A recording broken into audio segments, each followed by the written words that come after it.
Hello friend, welcome to our channel. आपका हमारे इस चैनल में खैर मकदम है। हम बात करेंगे आज की इस वीडियो में मानू के बीएड रेगुलर एंट्रेंस टेस्ट 2018 के जो टेस्ट पेपर थे उसकी बात हम करेंगे। ठीक है, अब इसमें हम बात करेंगे कि क्या इंपॉर्टेंट रहा है, कैसे सॉल्व करेंगे, पूरे डिटेल्स में हम बात करेंगे आज की इस वीडियो में। चलिए शुरू करते हैं। आप अगर हमारे चैनल पे नए हैं तो सबसे पहले सब्सक्राइब करें और बेल आइकन दबा दें। आप उसे बेल आइकन दबाने के बाद जितनी भी बेटर नोटिफिकेशन होगी वो मैं बात करते चला जाऊंगा। 2018 के लेकर आया हूं, 2017 के भी लेकर आऊंगा।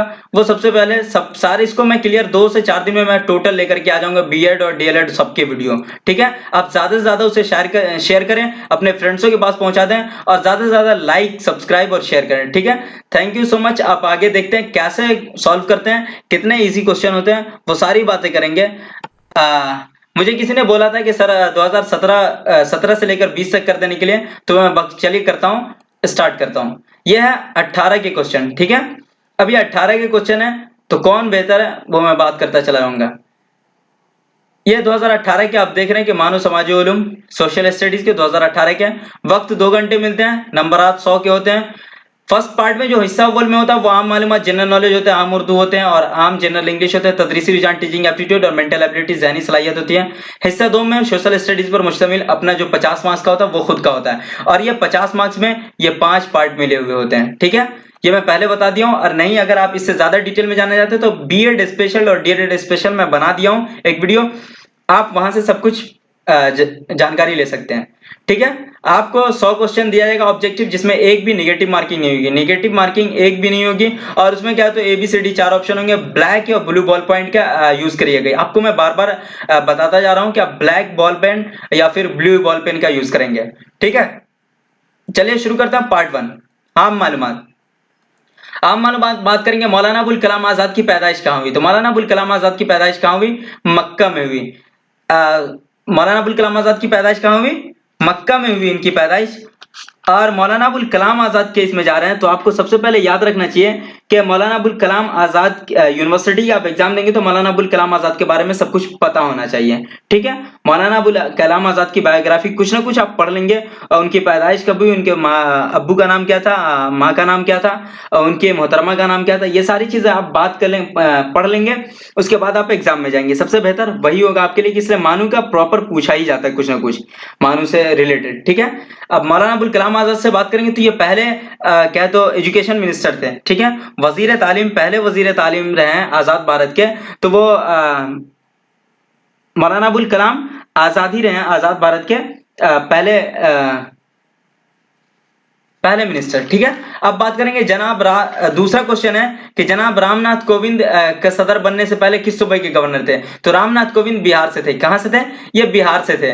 ठीक है, सूरज निकलने वाली रोशनी को जमीन पर पहुंचने में कितना वक्त लगता है? तो ये वक्त लगता है 8 मिनट वक्त लगता है, इसलिए कि सूरज से जो रोशनी निकलती है और वो जमीन तक आती है तो उसमें कितना वक्त लगता है?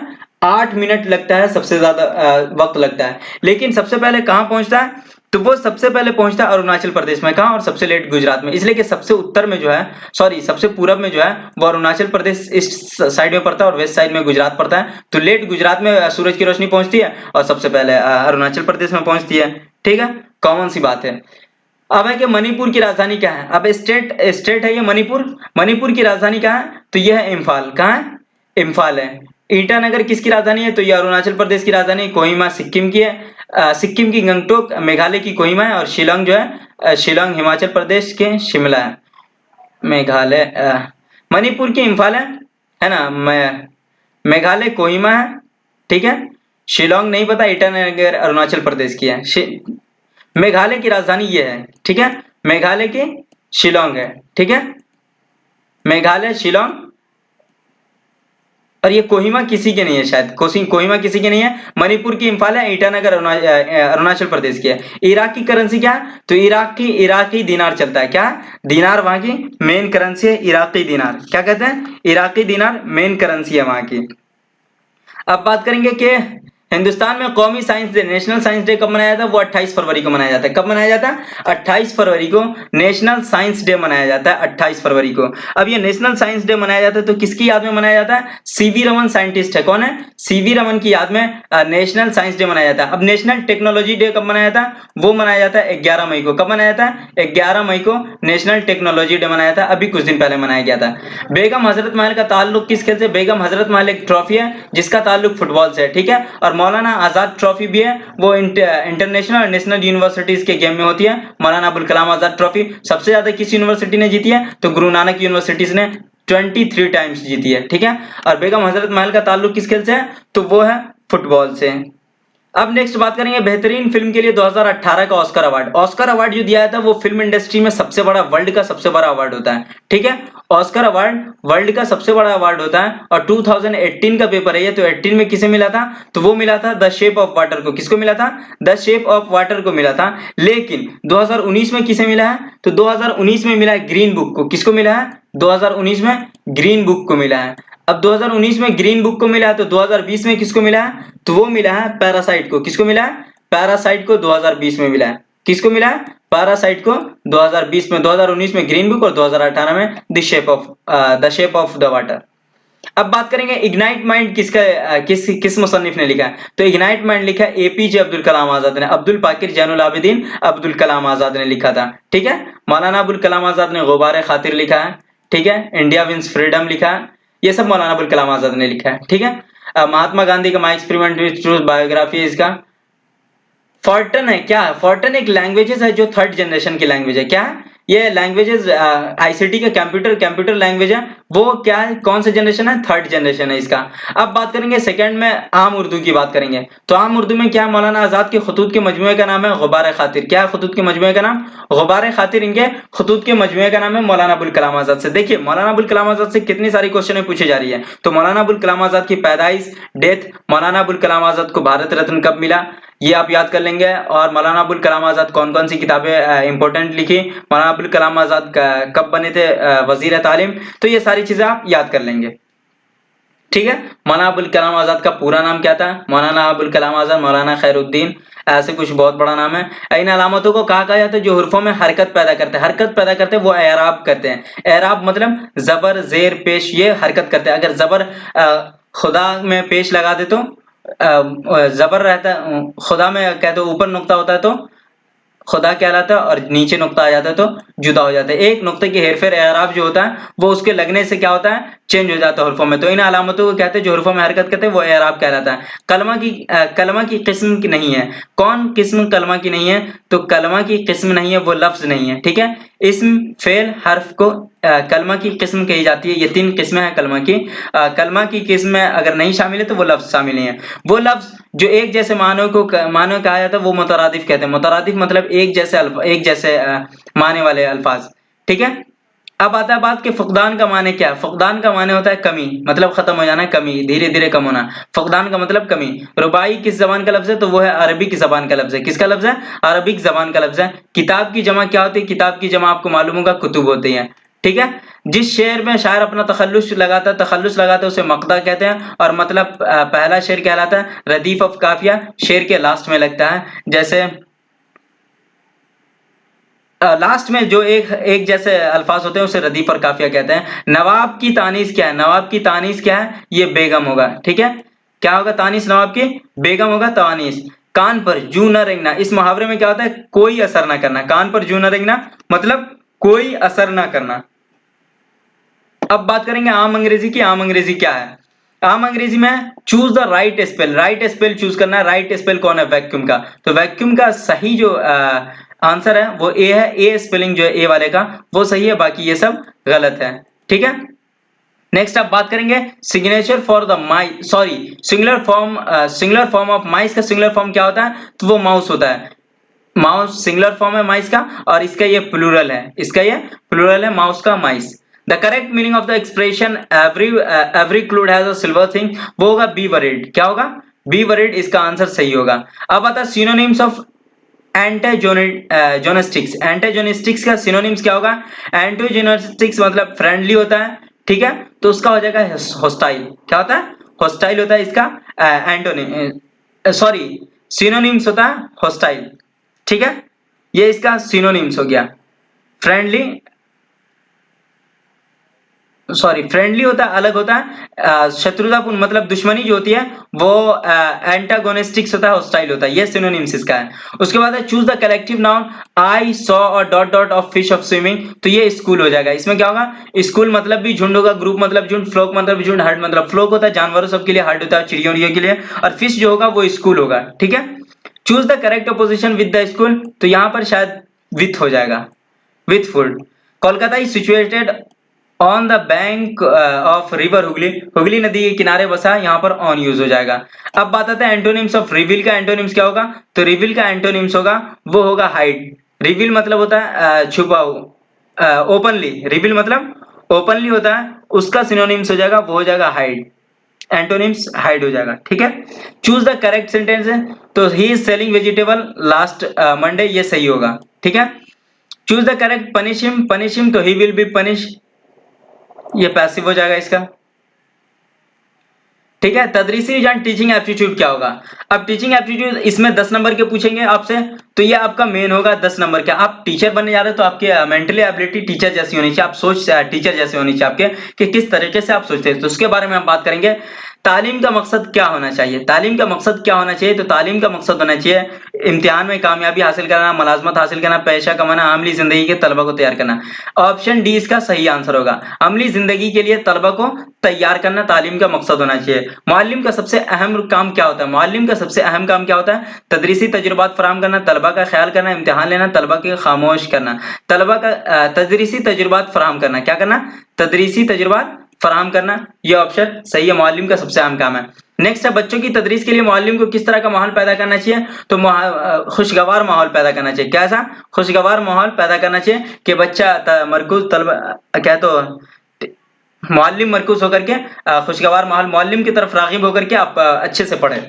सबक को तदरीस का आगाज कैसे करना चाहिए, तो तदरीस का आगाज कैसे करना चाहिए, तो वो करना चाहिए तलबा तालिब इल्म के साबका मालूमात से जोड़कर, साबका मालूमात में जो पहले एजुकेशन तलबा के अंदर है, पहले से जो जानता है उसको लेकर के ना मालूम की तरफ जाएंगे और वहां से स्टार्ट करेंगे अपनी क्लास।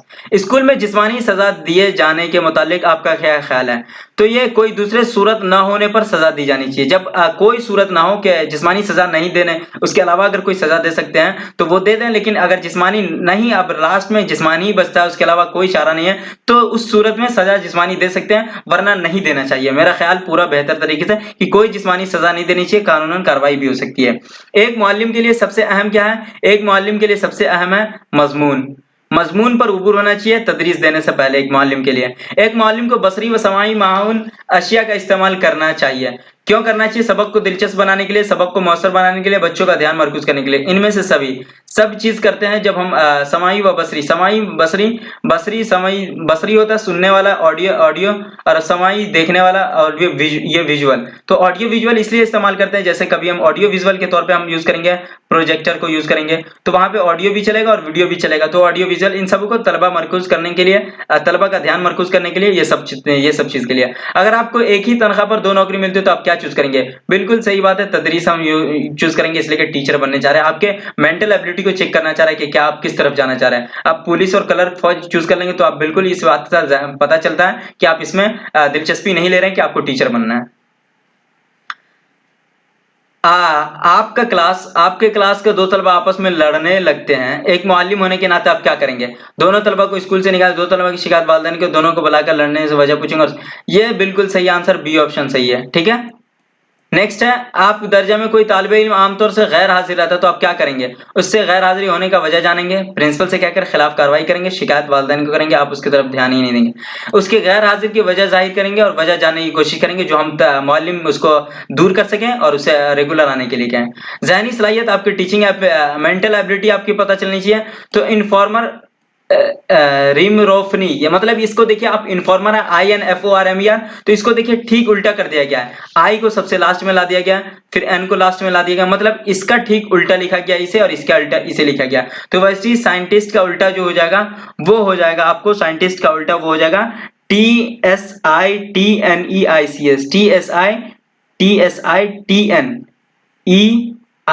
डी आंसर हो जाएगा इसका, ठीक है। ये आंसर सही होगा। अब दूसरा क्वेश्चन आता है dot DCB dot dot dot, ये अब आप देखेंगे इतना बड़ा है तो अब भाई कैसे होगा। तो सबसे आसान तरीका मैं इसका बता दे रहा हूँ, सबसे इजी वे जो आज तक आप नहीं जानते होंगे वो होगा, आप इसे पहले काउंट कर ले। तो काउंट कर ले 1 2 3 4 5 6 7 8 9 10 11 12 13 14 15 16 17 18 19 20, टोटल कितना 20 है। अब इसको हम 5 पार्ट में करके बांट दे या फिर 4 पार्ट में, हम लेकर के चलते हैं 4 पार्ट में। इस 4 को अलग कर दिए डी डॉट बी ए सी, फिर इस 4 को हम अलग कर दिए, फिर इस 4 को हम अलग कर दिए, ठीक है, और इस 4 को अलग कर दिए और इस 4 को अलग कर दिए। अब देखिए बी के बाद क्या है, ए और डी के बाद सी है। अब डी के बाद सी है तो यहाँ डी के बाद क्या हो जाएगा, सी हो जाएगा। सी इसमें ऑप्शन पहला यही है। अब भाई ये आंसर करेक्ट हो चुका, ठीक है, ये राइट आंसर है इसका, इस क्वेश्चन का। अब कैसे मिलाएंगे, अब सी आ गया तो अब सही कैसे हम पता चलेगा हमको, तो सी के बाद देखिए यहाँ बी है तो सी के बाद अब क्या आ जाएगा, यहाँ बी आ जाएगा, ठीक है। अब डी के बाद डी है, अब ए के बाद क्या आएगा, तो ए के बाद ए ही दिया हुआ है तो ए के बाद फिर ए आ जाएगा, ठीक है ना, यहाँ आ रहा है। ए के बाद देखिए ए के बाद डी दिया हुआ है, यहाँ ए के बाद क्या दिया हुआ है, डी दिया हुआ है, डी आ जाएगा। अब बी के बाद क्या दिया हुआ है, तो बी के बाद ए दिया हुआ है, यहाँ ए आ जाएगा और बी के बाद ए आ जाएगा, ठीक है। 43 का क्वेश्चन क्या होगा वो आप बना लेंगे कि एक की उम्र औसत उम्र क्या है। ये क्वेश्चन शायद सही नहीं लग रहा, किन लोगों की औसत उम्र 39 साल है और पहले दो की उम्र, शायद यहाँ पे 3 की बात होगी तो ये सही नहीं है, समझे, आप देख लेंगे, लेकिन ये आंसर मुझे सही नहीं लग रहा क्वेश्चन।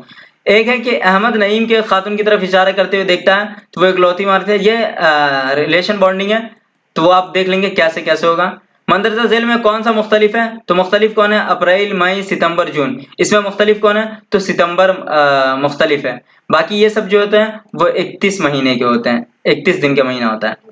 8 7 27 64 125, ये होगा 2 का क्यूब होगा, 3 का क्यूब, 4 का क्यूब, 5 का क्यूब, तो यहाँ 6 का क्यूब 216 हो जाएगा, ठीक है। गंगा नदी कहाँ है, गंगा नदी पटना में, तो गोमती नदी ये लखनऊ में, कहाँ है, लखनऊ में। अब आता है कोलकाता को 81 लिखा गया है, तो सी का एक होता है, ए का एक होता है, एल का कितना होता है, तो एल का 18 या 20 ऐसी कुछ होता है, ठीक है।